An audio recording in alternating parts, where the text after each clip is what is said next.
Oh, good ball, Gary. That's the one. Beautiful glove shot. What a glove shot. Do you ever lose a match? मानवता के खिलाफ हमने सबसे बुरा अपराध ये किया है कि हमने लोगों के दिमाग में स्वर्ग का विचार डाल दिया। अगले 5 साल इस देश को कुछ सीमाओं से ऊपर उठाने के लिए बहुत महत्वपूर्ण है। आइए हम सब मिलकर इसे एक सच्चाई बनाते हैं।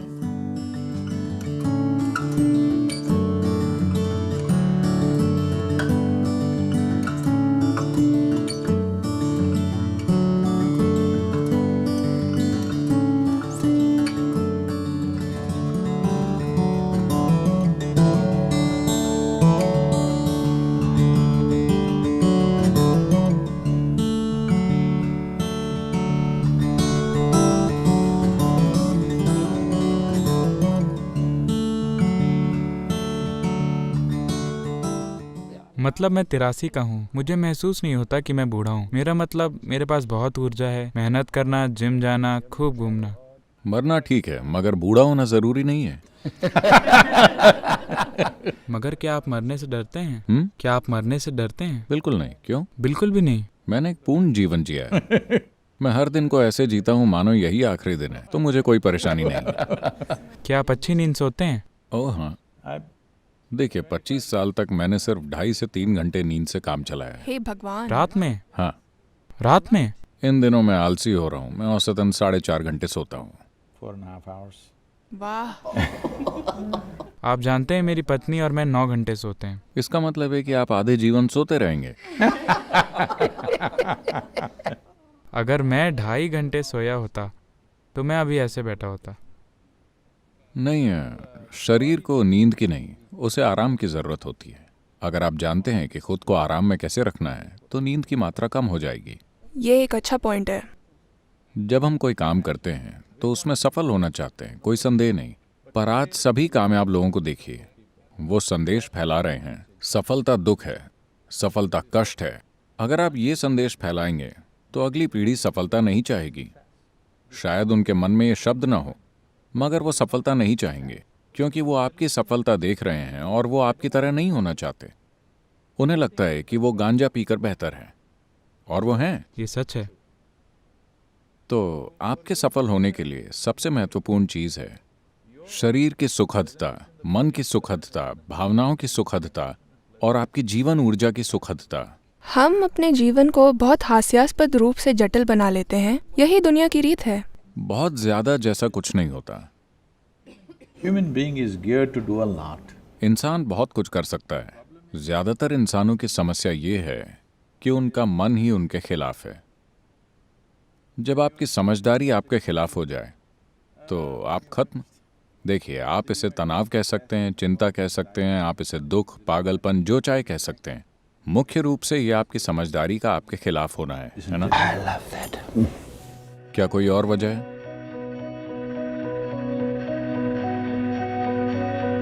चेतना कोई अजीब चीज नहीं है जो कहीं और घटित हो रही है। आप जीवित हैं और जानते हैं कि आप जीवित हैं क्योंकि आप चेतन हैं। अगर आप अचेतन हो तो आप ये भी नहीं जानेंगे कि आप जीवित हैं या मर गए, है ना? आप ये भी नहीं जानेंगे कि आपका अस्तित्व है या नहीं। तो आप चेतन हैं। सवाल सिर्फ ये है कि कितने चेतन।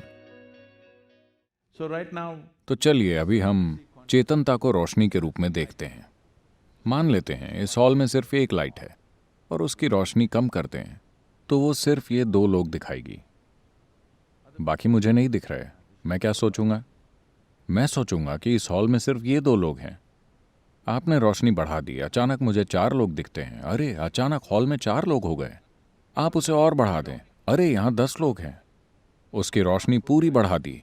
अब मैं हर चीज और व्यक्ति को पूरा देख पाऊंगा। चेतनता बस यही है। हर कोई चेतन है। सवाल बस ये है कि कितने चेतन। हर कोई जगा हुआ है, मगर सवाल सिर्फ ये है कि आप अभी कितने जगे हुए हैं। इसीलिए ये शब्द है। भारत में हम हमेशा से जागृति शब्द इस्तेमाल करते हैं। क्या मैं जगा हुआ नहीं हूं? मैं जगा हुआ हूं, मगर आप इससे अधिक जागृत हो सकते हैं जितने आप अभी हैं। आगे आप और अधिक जागृत हो सकते हैं। किसी बिंदु पर अगर आप पूरे जागृत हो जाते हैं तो सारी सृष्टि आपके बोध में आ जाती है। मानवता के खिलाफ हमने सबसे बुरा अपराध ये किया है कि हमने लोगों के दिमाग में स्वर्ग का विचार डाल दिया। हमने उनसे कहा कि रहने के लिए इससे अच्छी एक जगह है यहाँ आप मनमाने तरीके से रह सकते हैं, एक दूसरे के साथ बेवकूफ़ी कर सकते हैं, कहीं और सब कुछ शानदार होगा। इस एक विचार ने हमें अपने आसपास की हर चीज़ के प्रति बहुत बुरा और असंवेदनशील बना दिया है। ये विचार कि अगर आप यहाँ अच्छा खाना नहीं खा पा रहे हैं, कोई बात नहीं, वहाँ वो शानदार होगा। आज आपको शराब नहीं मिली, कोई बात नहीं, वहाँ वाइन की नदियाँ बहती हैं।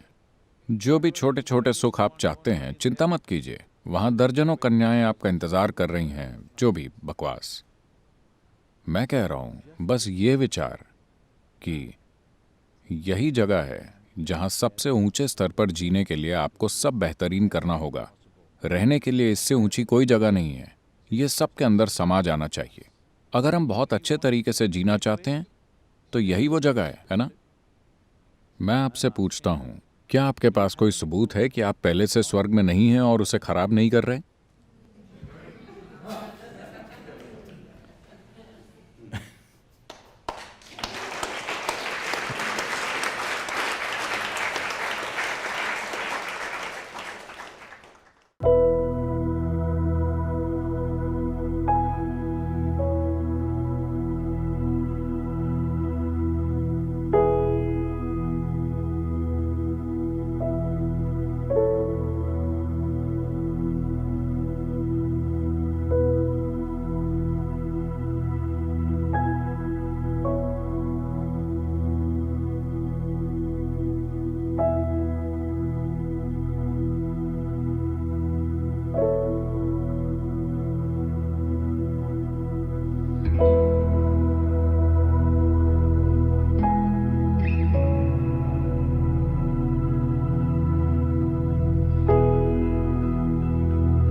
जीत में विनम्र रहना और हार में गरिमा बनाए रखना, ये महान लोगों की पहचान है। एक महान राष्ट्र बनाने के लिए महान लोगों की जरूरत होती है। इस समय जब चुनाव के नतीजे आ चुके हैं और लोगों ने अपनी इच्छा जाहिर कर दी है, हम सभी को, चाहे वो लोग जो जीते हैं या वो जो हारे हैं, हमें ये याद रखना चाहिए कि हम बस ये देखने की कोशिश कर रहे हैं कि भारत की सेवा कौन ज्यादा अच्छे से कर सकता है।